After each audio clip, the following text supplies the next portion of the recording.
वाह वाह भैया वाह।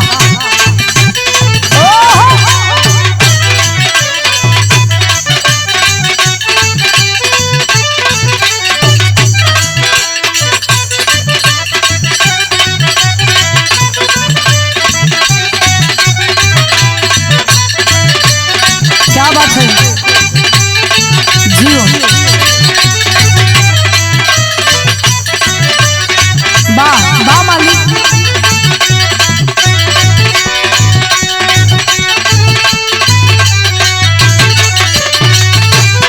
जिया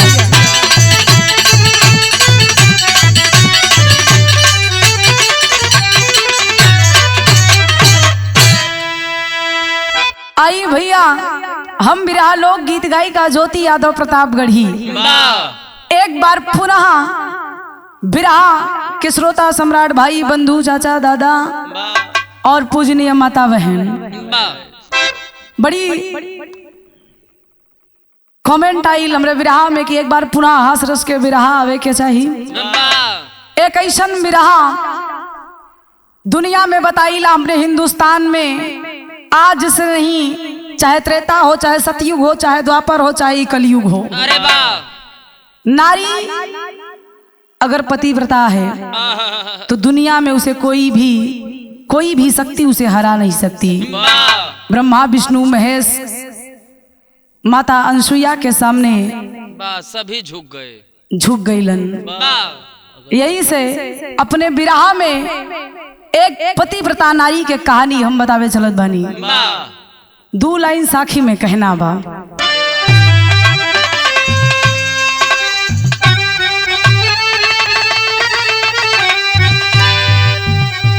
त सच्ची भक्ति अगर तोहार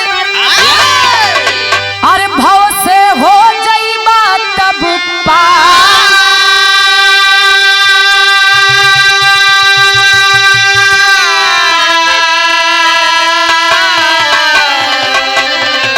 एकठी नई नवेली दुल्हन के इजहार।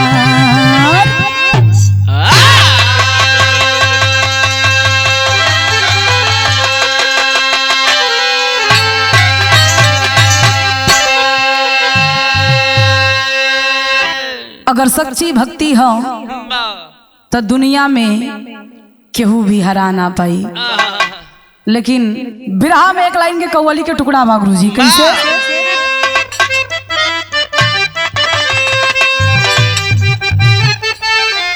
वाह।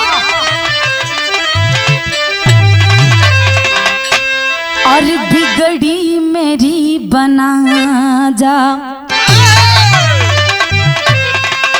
और बिगड़ी मेरी बना जा, अजमेर वाले ख्वाजा बिगड़ी मेरी बना जा।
बहुत बढ़िया लाइन लिखत हुवन। वाह का लिखलन?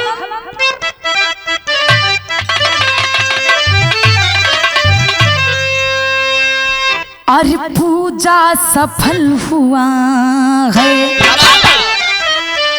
अरे पूजा सफल हुआ है, शक्ति मिली करारी, पूजा सफल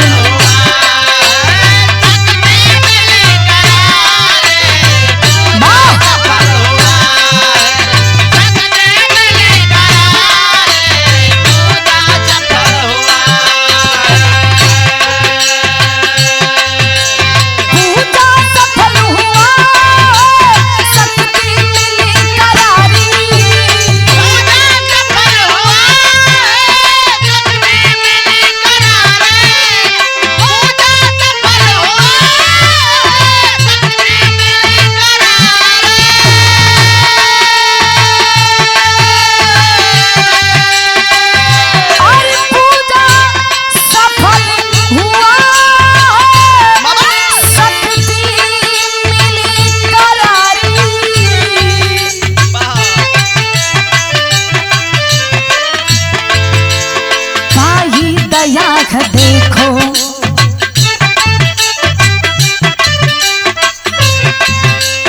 काई दया देखो, महिमा की करारी, काई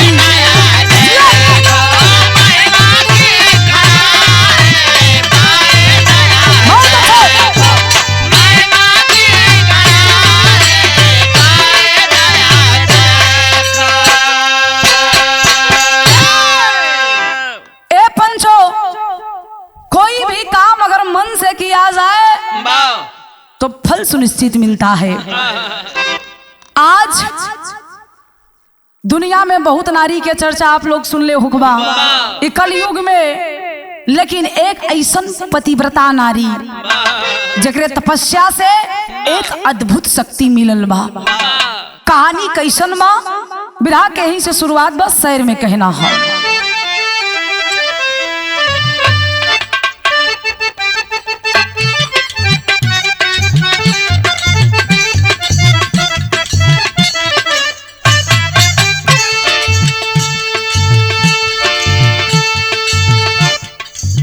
साँझ सवेरे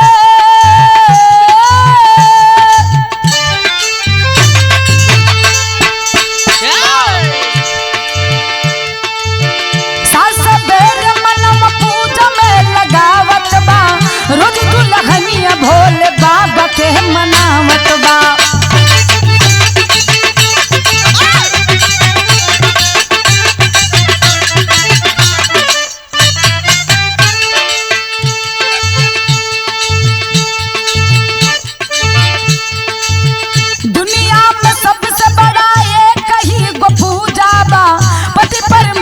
से ना बढ़ के कोई दूजा बा।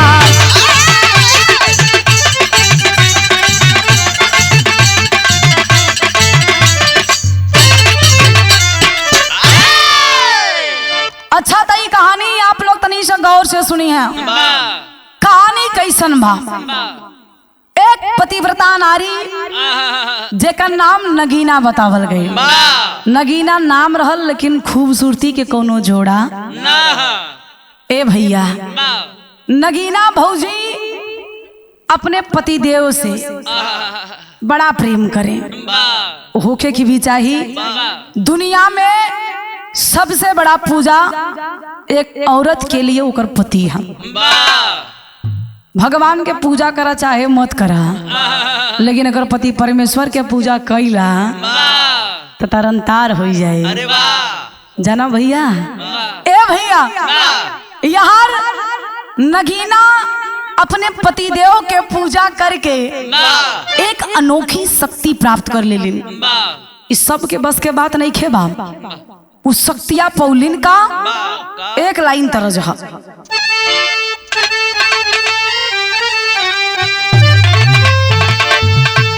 हर चढ़ल जवनिया हमार मोरे राजा, अरे गवनामा लई जा, गवनामा लई जा, गहन में गवना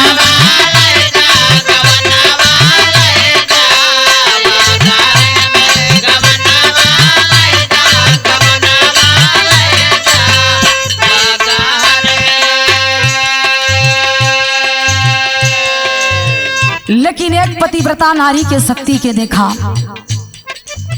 नगीना पतिव्रता शक्ति मिलल बा। बारिश के मौसम बा, घनघोर बारिश होखता, सब लोग परेशान हुवन। आज ही नगीना अपन शक्ति दिखावत है। कैसे?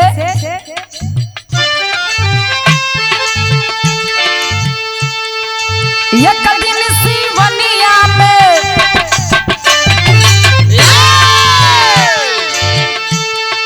एक दिन सिवनिया में बरसेला पनिया, सवतिया बन के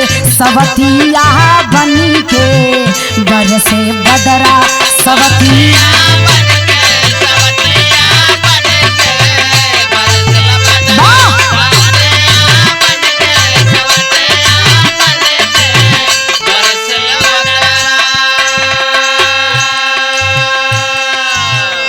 ए पंचो आज अपने सत्य के परिचय दिली। कैसे? भीगे न पावे और देहिया हमार हो, और सतवस झुकल बा सारा संसार हो।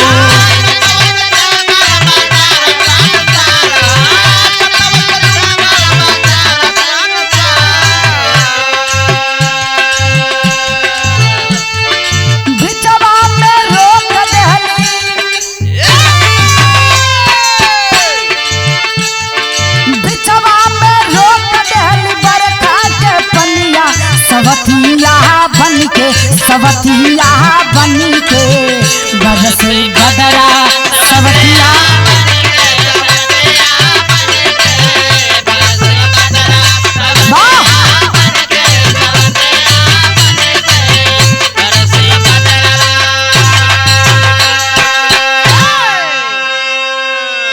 ए पंचो आज नगीना बीच अंगनैया में खड़ी होके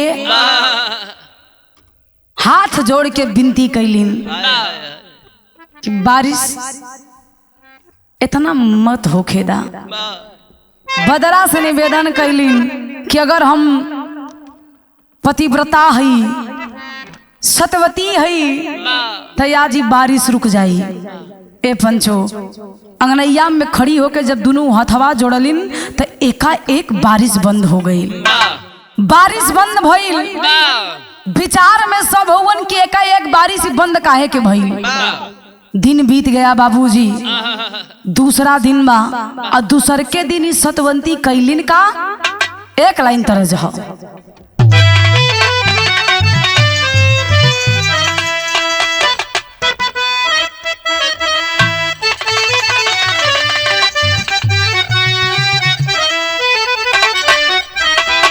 और पटना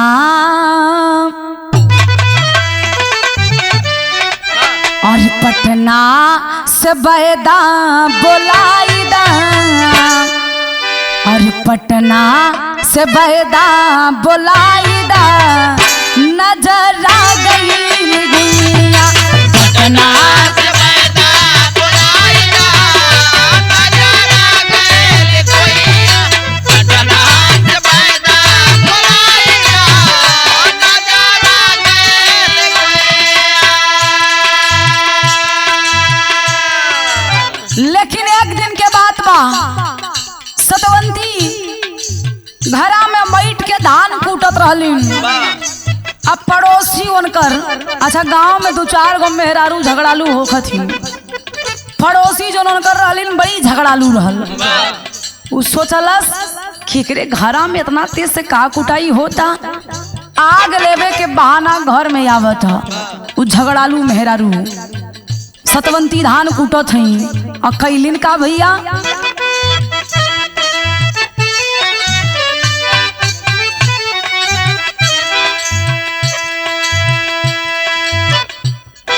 सतवंती कूटे धान हो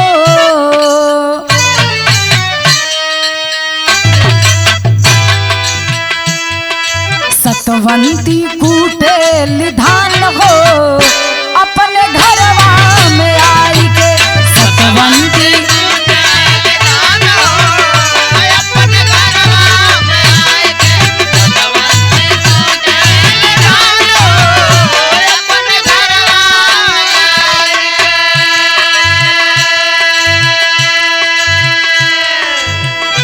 लेकिन यार पड़ोसन आइल है आ जब पड़ोसन आइलिन तो कहलिन अरे बाप रे बाप नगीना तो बड़ी तेज है कहो हेतना धान लेके बैठल है। अच्छा मेहरारू मेहरारू के देखे ना चाहथिन अब वो अंदाजा लगावत कि साँझ होई के बा इतना मनई के खाना बनवे के बाद तब वो इतना मेहनत करत है विचार में पड़त है। लेकिन कैलिन का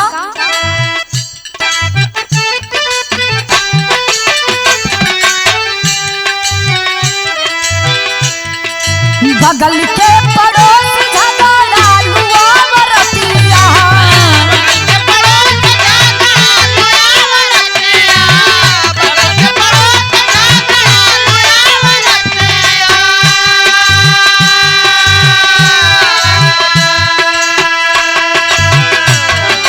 घरवा में जाई के मांगल बयगिया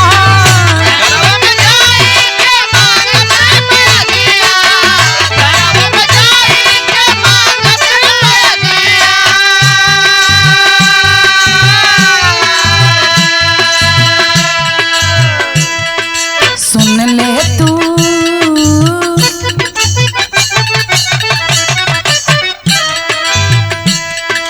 सुन ले तू बतिया हमार हो अपने घरवा में जाई के सुन ले तू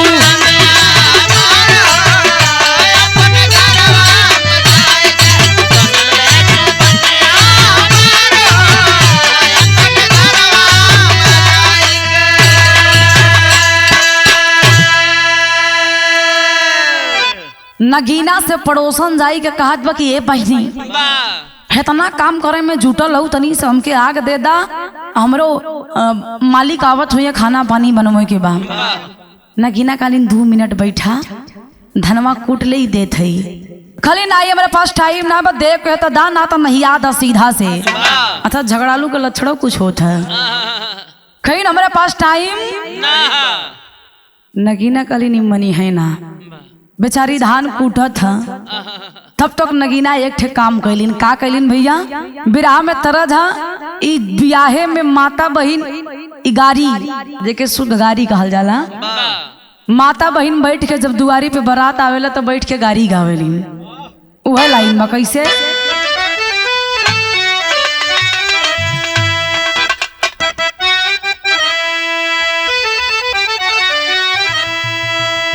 अरे खतयाई गइल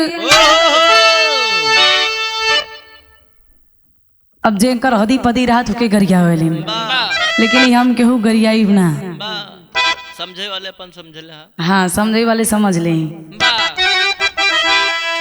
अरे खतयाई गइल अरे खतयाई गइल अरे खतयाई गइल सहारा बनारस से खतयाई गइल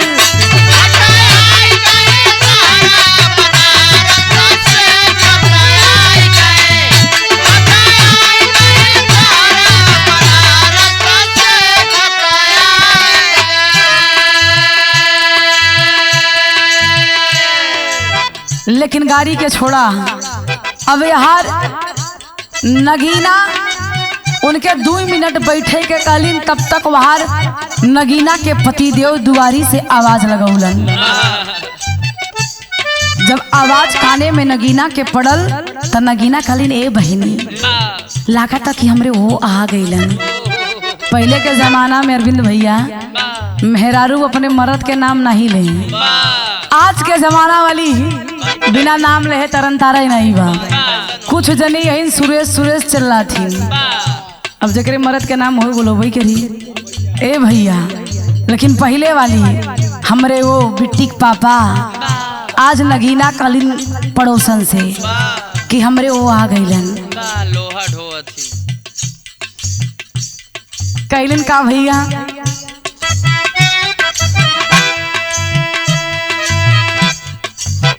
घरे आई गए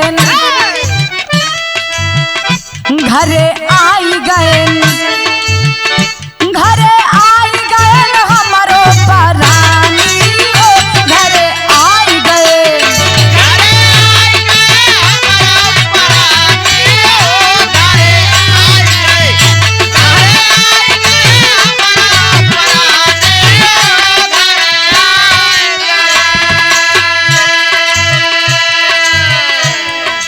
मांगई बाहरवा से एक लोटा पानी मांगई बाहरवा से एक लोटा पानी टांग के पहुरवा उड़े लाग दिला जानी घरे आई गए हमरो परानी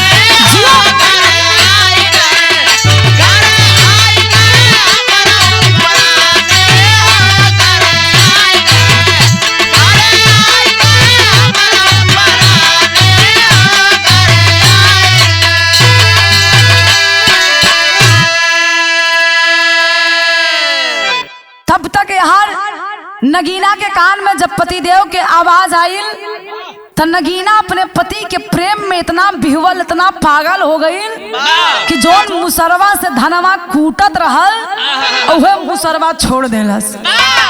जब मुसरा के छोड़लिन तो बाबू मुसरा ऊपरे ही टंग गयल।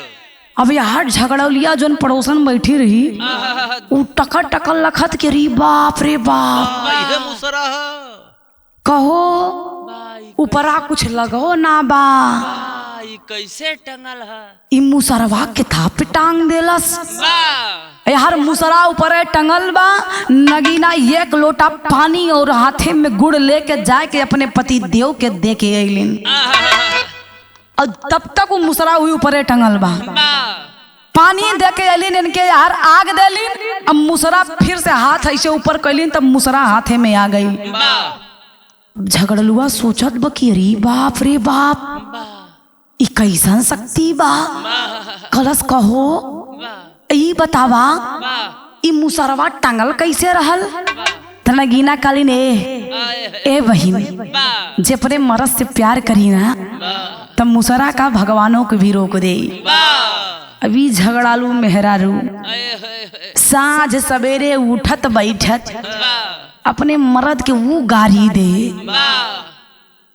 अब विचार करत तो हम तो अपने मर्द के बड़ा घर आइला राती के गईल घरे कलश की ए राजा जी ए हो ए चिंटू के पापा मर्दवा कहे कहो वाह कैसत मेहरातिया कैसा नाच बड़ी चोचलात बा रोज तो बड़ा इठत रहल कलश बतिया बतावा काहे इतना मेला के बोलत हूँ कहे नहीं हो तोहर गोड़वा अगर पिरात हो तो लावा मेज दे।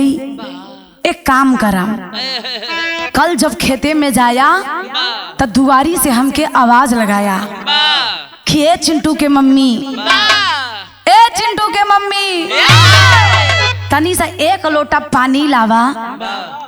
मर्दवा कहे कि सुन रोज तो पानी मांगी था तो गाड़ी खाई थे कहियो कहियो तोर तो हम चौका बेलना सब उठ जाते तो पानी तू कैसे देबू कहे जाए तो गलती हुई गया आज के बाद ना करब। देखा दिमाग में फितूर देखले इनके सवार बा ए कैलिन का गुरुजी बिरहा में टेरी के लाइन बा हे भैया पहुरवा कैसे बिचवई में रुका अरे राम पहुरवा कैसे बिचवई में रुका त एक टक लखे परोसिन कैसन बा मेरा रुआ पहुरवा कैसे बिचवई में रुका।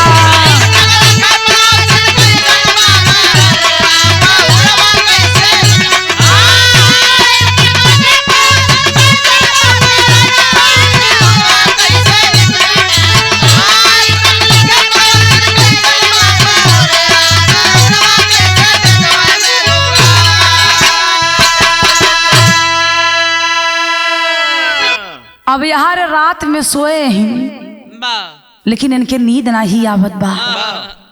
कहू बतावा पहुरवा बीच में रोक दीन।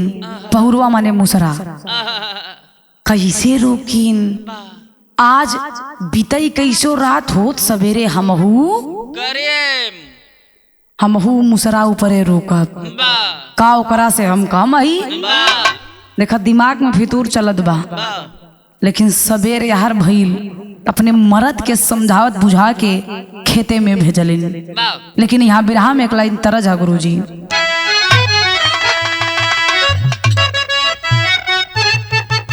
माँ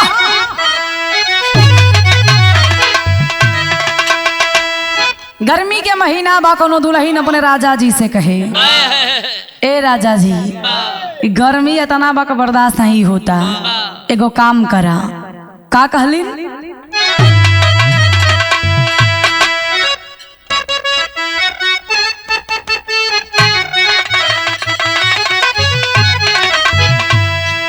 ये कहलस कि रतिया घोले गरमिया कि रतिया घोले गरमिया नो डोलई पवनवा ना।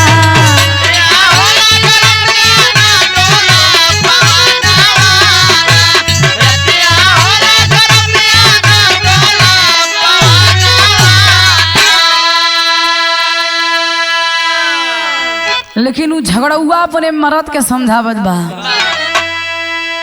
मर्द बड़ा चिंता में कि आज करे भइल का बा कैसा नहीं बड़ी सेवा पानी करत बा। पानी दाना यार मंगतो ना बा तबो छन छन पे ला ला के देत बा। ओकरे मन में यह बा कि आज के बाद हमऊ पतिव्रता बन जाई। खाना पीना बढ़िया से पूरी पकवान खियावत बा। आ खियावत के समझावत का गुरुजी कि अपने दूल्हा के समझावत बा जनाना माना।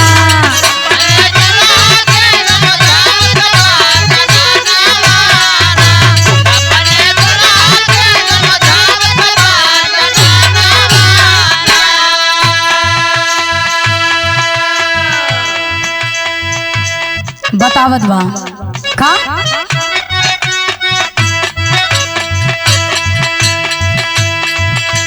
जब तू खेतवा जोत के आया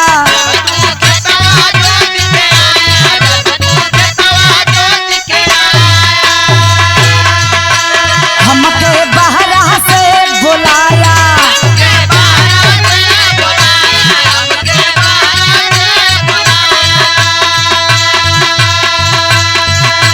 जब तू खेतवा जोत के आया हमके बहरा से बुलाया।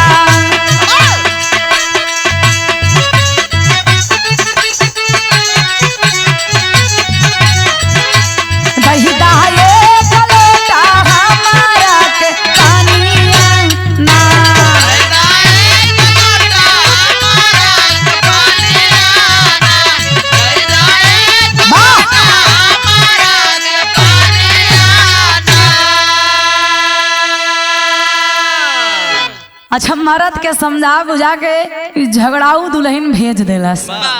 बेचारा मर्दा दिन भर खेते में काम कैलस यार खुशबा कि हमार मेहरारू बदल गई।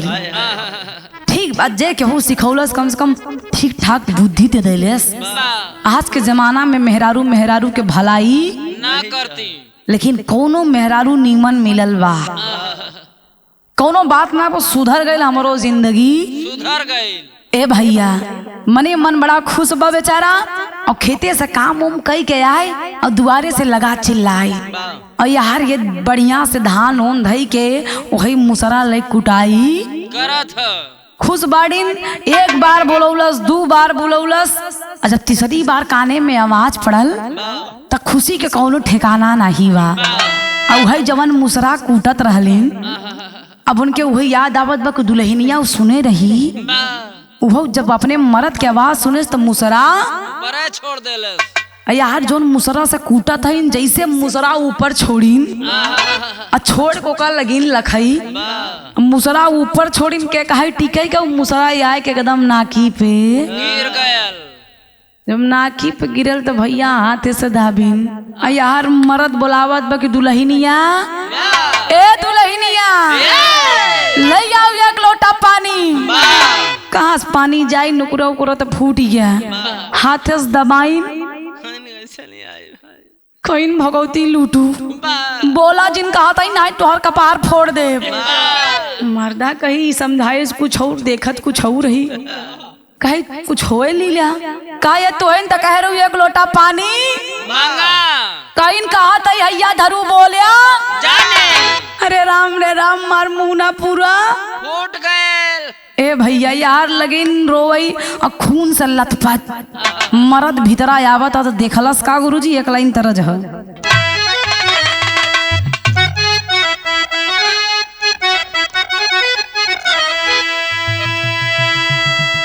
वह तरज बा आज के 10-15 साल पहले के तरज है लेकिन फिर भी इस तरज में आज भी कशिश जारी बा। तरज है का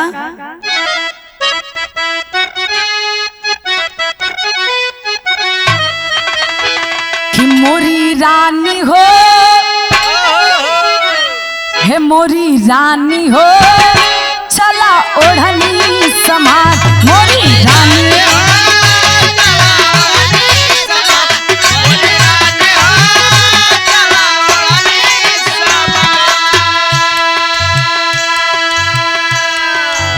लेकिन झगड़ुआ के तो नाक टूट गया दांत टूट गया बाटे मुसरा ऊपर ही गिरा बा। अब मुसरा में एकदम जो नीचे ओकर धार रहा नया नया मूसर हाँ वही धार जब पड़ा नाकी पे तो दाल आधा तो नाक गायब दांत टूट के जमीन पे गिरा बेचारा मुड़े पे हाथ धई धई रोवत हईन कैलिन का मोरी माई हो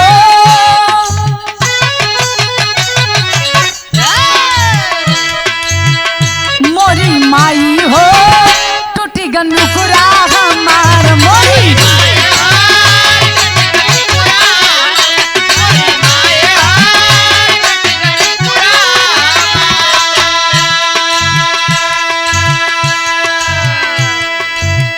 लेकिन ए भैया अब वो मरद बेचारा खटिया पे चुपचाप बैठा बा सोचल बा कि कला करे हाय हम तो बहरे रहे का मारई वाला के धरती पैदा होई बा इजे का खुद ही न मार दे बेचारा खटिया पे चुपचाप बैठा बा लेकिन होत का बा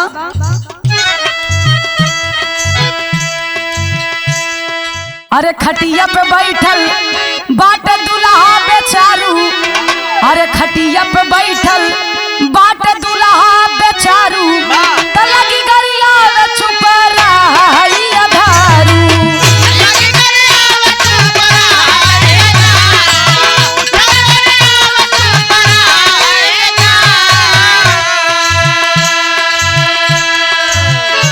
मन माना बात मोरी इज्जत उतार मोरी माई हो मोरी माई हो टूटे दतवा हमार मोरी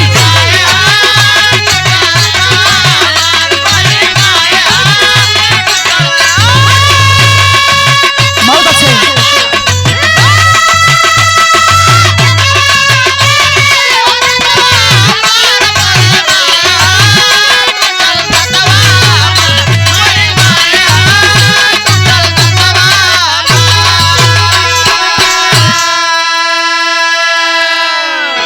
ए पंचो आज जब दांत और नाक टूटल बा तो मर्द बेचारा चुपचाप खटिया बैठा बा का एक बात पूछी इस सहूर तो का के बताए सा काहे कहा था बोला जीन मर्दात नुकरा टूट गया बा तोरे समझ में नहीं आवता काय पूछत ही बतावा तो कह के सहूरवा बताए सा कहो जब मुसरा ऊपर छोड़बू तो तोहरे मोहन त गिरे कहीं नैया धरू हो हम देख खाई रहे ओकर ना गिरा रहा कहा सुना जेका देख के आई रहू ओकरे में और तोहरे में कितना फर्क बा कहीं का कुछ और रहा कहा ये भोगा जब वो कुछ और ना रही तो भोगा तू कहीं ना फालतू बकवास की है जिन नहीं मुसरवे उठाए तो का फेंक के मारा बा बही ले चला हमका डॉक्टरी मरद बेचारा कहे पल्ले हम तो सोचे छूट गया रहा एक आदत लेकिन छूटी उटी ना बेचारा कैलस का गुरुजी पापट में कहे ना बा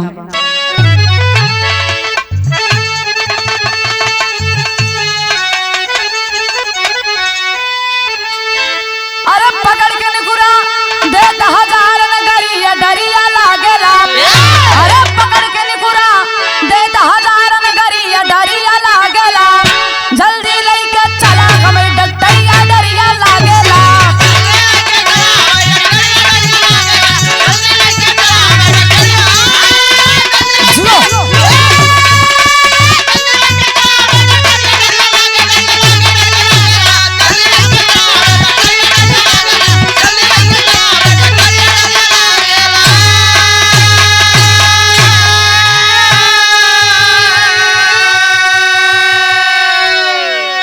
मर्दा बेचारा कहा था कि हाथी जोड़ी के दुल्हा बोला अरे कमऊ न मांगब पानी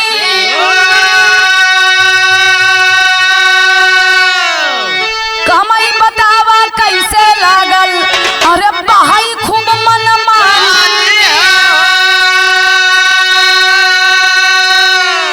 ए भैया मर्दा कहे कि हाथ जोड़ के विनती बा आज के बाद हम कबहू पानी ओनी ना मांगब हाँ तू बहुत पतिव्रता नारी हो तोरे जैसन धरती पे क्यों होइया ही नहीं बा कवन जरूरत रहा थी सब करे के जल्दी सरा तो खा दवाई सुई करवाई मेरे रुआ कहा हम हमारा मजब मतला लिया एक चला ना लाकर जनवा निकल जाए और आ एक बात को हराम जादी हम छोड़ब मरद कहा मने में बेचारा सोचत बा कि खुदई करू खुदई भोगत हूँ और ओकर बेचारी का गलती बा ए पंचो यही से कवि जी आल्हा में लिखा था उनका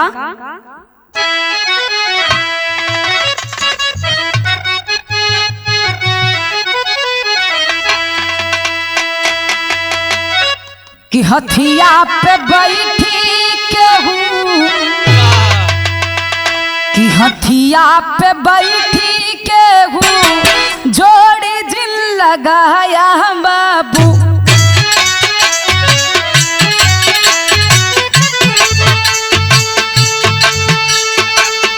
बैठी को हराऊ बारी बारी नहीं बा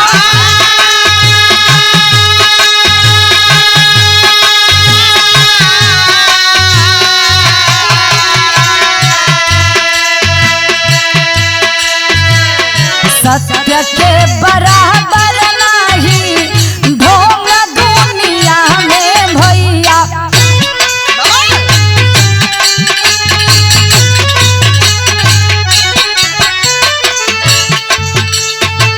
साथियान सुइया दे का जाने राजा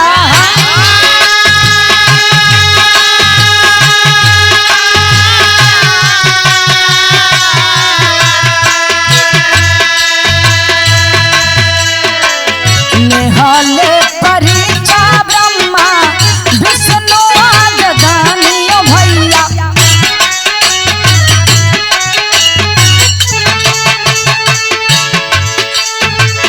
आज काल युगावा में होले खेलावा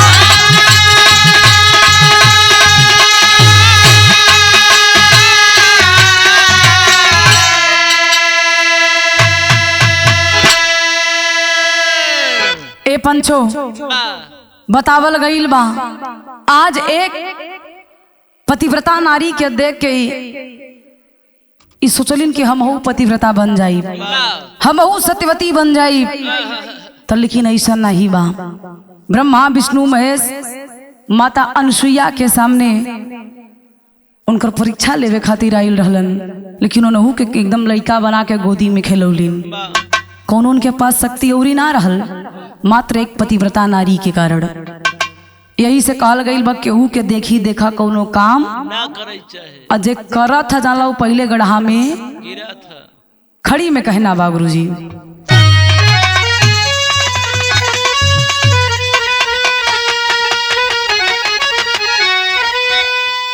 अरे दुनिया जो जो आगे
ए पंचो, यही से विरहा से सीख मिलेला कि देखी देखा पाप और देखी देखा केहू के देख के कोनो काम ना करे के चाहिए।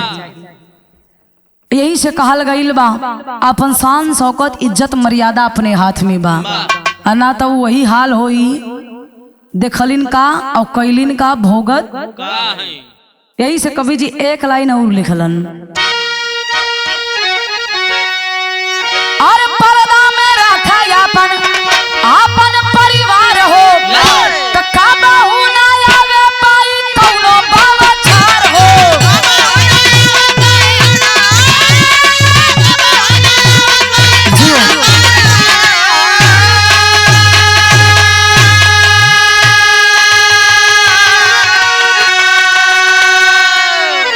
अरे बिना बुलाए केहू के घरे मत जाया बाबूजी, दया बन नतवाया उनी कुरावा बचाया बाबूजी।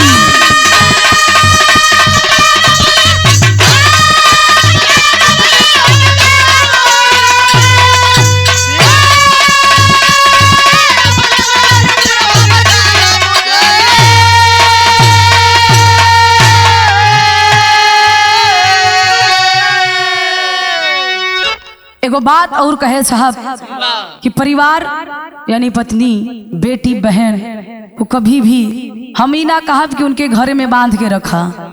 शिक्षा ही जीवन है। आज का समाज नारी और पुरुष में कोई अंतर नहीं है, लेकिन वो हद तक होके के चाहिए। पर्दा में रखे के जरूरत बा तो पर्दा में रखा, ज्यादा छूट देबा तो नुकसान देबे करी। ए भैया, यही से कहल गईल बा कि बिन बुलाए केहू के दुआरी पे ना जावे चाहिए। अब पता लग बेचारा 10 मनई के भोजन बनवाए 15 जने एक्स्ट्रा चला जा तो कितना इज्जत करी। विरहा के अंतिम और आखिरी लाइन बा,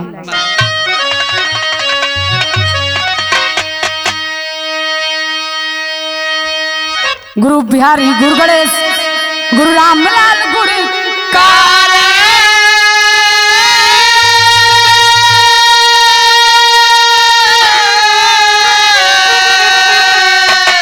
अरे स्वर्ग में से चंद्रिका कवि बच्चन जी बने पुजारी।